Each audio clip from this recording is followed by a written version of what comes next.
Olá, sejam todos muito bem-vindos a mais um episódio de Good para Ver e Ouvir, um podcast 100% original da Dr. Good, que te dá dicas valiosas e te ajuda a ser a sua melhor versão todos os dias. Eu sou Lígia Favoreto, jornalista especializada no mercado farmacêutico de saúde e beleza há mais de 15 anos, e vou conduzir aqui uma série de conversas com profissionais sobre suplementação, vitaminas, sonos e alguns outros temas super interessantes. Hoje a nossa convidada é a doutora Maria Gabriela Bulizani, graduada em Medicina pela Faculdade de Ciências Médicas de Sorocaba, tem especialização em Clínica Médica pela Pontifícia Universidade Católica de São Paulo, além disso possui título de especialista em Clínica Médica pela Sociedade Brasileira de Clínica Médica. Também tem especialização em Endocrinologia pela Faculdade de Ciências Médicas da Santa Casa de Misericórdia de São Paulo, especialização em Nutrologia pela Associação Brasileira de Nutrologia e Obstetrician do Programa Latino Diabetes Initiative da Joslin Diabetes Center em Harvard e atualmente trabalha como endocrinologista em seu consultório e na Prevent Senior. Tudo bem, doutora Gabriela? Seja muito bem-vinda. Obrigada, tudo bem? E você, Lígia? Tudo bem também. Um currículo de dar inveja, né, doutora? Bem extenso, né? A medicina é um caminho longo, mas a gente nunca para de estudar. É verdade. Doutora, para a gente começar, nesse episódio, a gente vai falar um pouquinho sobre a importância da melatonina no corpo humano e a gente vai responder também algumas perguntas dos nossos seguidores. Vamos lá, então? Chegou a hora de ser a sua melhor versão. Good para ver e ouvir te ajuda a descobrir um mundo novo. Com uma rotina leve e de um jeito muito mais gostoso. Conta pra gente o que é a melatonina, né? Ela tá super em alta, a gente tem ouvido falar tanto, né, sobre essa substância e como ela é produzida pelo nosso organismo. A melatonina, ela é um hormônio indutor do sono. Como que ela é produzida, né? Quando ela não tem mais luz, a nossa retina, envia um sinal para a região do cérebro, né, para o nosso hipotálamo, que manda uma mensagem para o epitálamo, que vai fazer com que a glândula pineal libere a melatonina, que é o hormônio que vai promover o sono. Então, ela está bem alta, realmente, né? Acho que as pessoas, agora que a Anvisa liberou nesse último ano a venda de melatonina de 0,21 miligramas, as pessoas estão buscando mais, mas é sempre bom saber como que ela funciona e como ela ajudaria no nosso sono, né? No nosso ritmo circadiano. E qual que é a importância dela para o organismo? Ela se torna, então, indispensável, né? Para que a gente tenha uma boa qualidade do sono? Sim, bom, todos nós temos que secretar melatonina, né? A importância é exatamente isso que eu falei sobre o ritmo circadiano. É ela que vai regular o nosso relógio interno de 24 horas, né? Então, ela que determina os processos biológicos do nosso organismo, a secreção de hormônio, a pressão arterial, a temperatura. Então, ela acho que a medicina está avançando cada vez mais também, né, com estudos sobre a ação da melatonina, não só nessa parte do sono, em outras células também, mas hoje o que a gente sabe é que ela é o hormônio-chave para o nosso organismo, para o nosso reloginho. E quem que deve fazer uso de uma suplementação, né? Quem deve tomar a melatonina? Então, como a gente sabe, é que a melatonina, ela induz o nosso sono, né, e a manutenção do nosso sono durante a noite. Mas hoje em dia tem algumas condições nas quais a melatonina é mais indicada. Por exemplo, a síndrome do jet lag, né, que é uma dificuldade de se adequar ao horário, do fuso horário diferente, quando vocês podem viajar, principalmente para o lado direito, né, do mapa. Atraso da fase do sono, quando você tem uma dificuldade em iniciar o sono, né, em sentir sono. Deficientes visuais, que não tem, né, eles não têm o estímulo da luz para sincronizar qual é o horário do sono e qual é o horário para não produzir melatonina. Crianças com transtorno de espectro autista também estão sendo bem estudadas para melhorar a qualidade do sono dessas crianças. Os trabalhadores noturnos, acho que também, né, que tem essa... durante a noite eles estão trabalhando e eles precisam dormir durante o dia. Então, e também tem o transtorno comportamental do sono REM, que é quando pessoas que têm muito pesadelos, sonhos vívidos, não conseguem dormir direito nessa fase do sono. Então, são essas mais condições que a gente indica, mas é importante falar que não é um tratamento para insônia, né? Tem que sempre ser investigado do que ficar tomando aleatório, né? Muito bom, Gabi, esses esclarecimentos são sempre super importantes, né?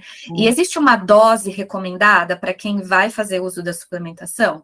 Então, a gente encontra melatonina hoje em diversas dosagens, por mais que a Anvisa liberou só 0,21 miligramas, às vezes a gente pode prescrever a dose de 0,5, de 1, de 2, de 3, geralmente até 10 miligramas, tá?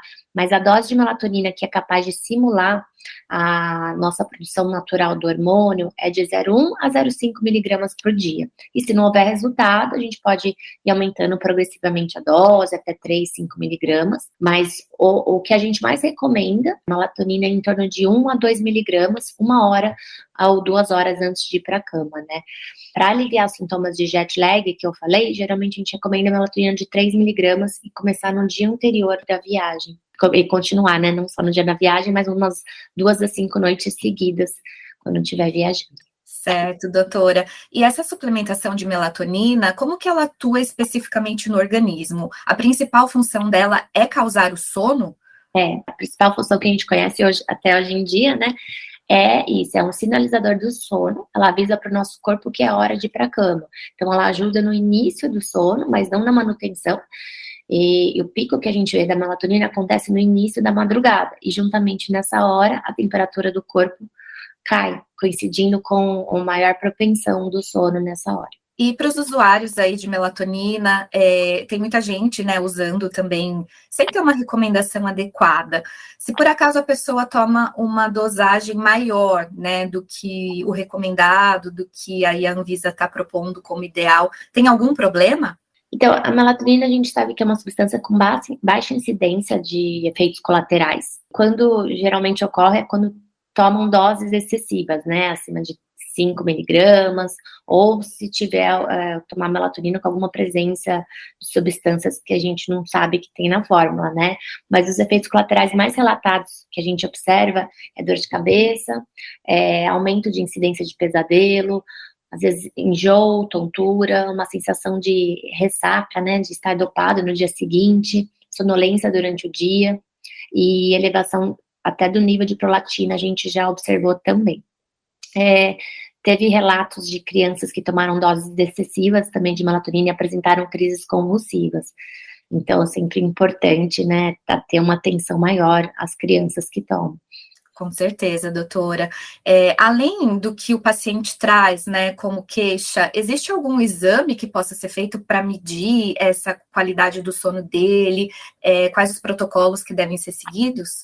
Então, hoje em dia, né, a gente sempre orienta que se o paciente tiver insônia, procurar um médico especialista do sono, né, que ele vai conseguir avaliar qual que é a fase do sono que ele está tendo dificuldade. Tem alguns exames, sim, a polissonografia do sono, que ele pode ser solicitada, né, para melhor avaliação, e tentar entender se essa insônia é causada pela deficiência do hormônio do sono, né, da melatonina, ou provocada por algum outro motivo. Então, é importante frisar que nem todo tipo de insônia responde ao tratamento com o hormônio do sono, que é a melatonina, porque ela não é provocada só pela deficiência da melatonina. Então, caso você esteja sofrendo de insônia, não deixe de procurar um médico especialista do sono para ele poder avaliar melhor o que poderia estar causando essa dificuldade, né? Muito bom. A nossa próxima pergunta, doutora, vai muito de encontro aí o que a gente tem visto na mídia e tudo mais. Existe alguma ligação na prática de exercício físico com a produção de melatonina? Então, o que a gente vê, né, é que o exercício físico, ele ajuda também o nosso organismo a sincronizar o nosso ritmo biológico. Então, se você tiver uma rotina de praticar atividade física todo dia, no mesmo horário, o seu corpo já vai entender, né, que esse é o horário de praticar atividade física, qual é o horário de dormir, e consequentemente, né, isso já vai ajudar a regular seu ritmo circadiano, que é o que a melatonina também faz. E há diversos também registros científicos de que a prática regular de exercício físico ajuda a pessoa a acordar menos durante o sono, né, então pode estar associada com uma melhor secreção de melatonina, ainda está em estudos, mas, e além disso, a gente vê que a prática de exercício físico reduz substâncias inflamatórias, que podem, às vezes, se estiver muito aumentadas, contribuir também por essa dificuldade na hora do sono. Por exemplo, uma apneia obstrutiva do sono, a gente vê muito aumento dessas substâncias inflamatórias. Com a prática de exercício físico, a gente diminui essa inflamação e, às vezes, pode melhorar a qualidade do sono também. Então, o exercício é sempre muito bem-vindo, né, Gabi? Claro, fazer parte da rotina. Igual tomar banho, escovar o dente, coloca exercício físico na sua rotina. E para a gente finalizar, eu queria que você desse algumas dicas aqui para a gente dormir melhor, né? Para que a gente tenha um sono de mais qualidade. Bom, então, já que a gente está falando de exercício físico, a primeira dica é vá fazer exercício físico, né? Ir para academia, mas de preferência evitar à noite, pelo menos até umas 4 horas antes de dormir, porque senão vai ter aquela fase pós-exercício que você ainda vai estar um pouco mais eufórico.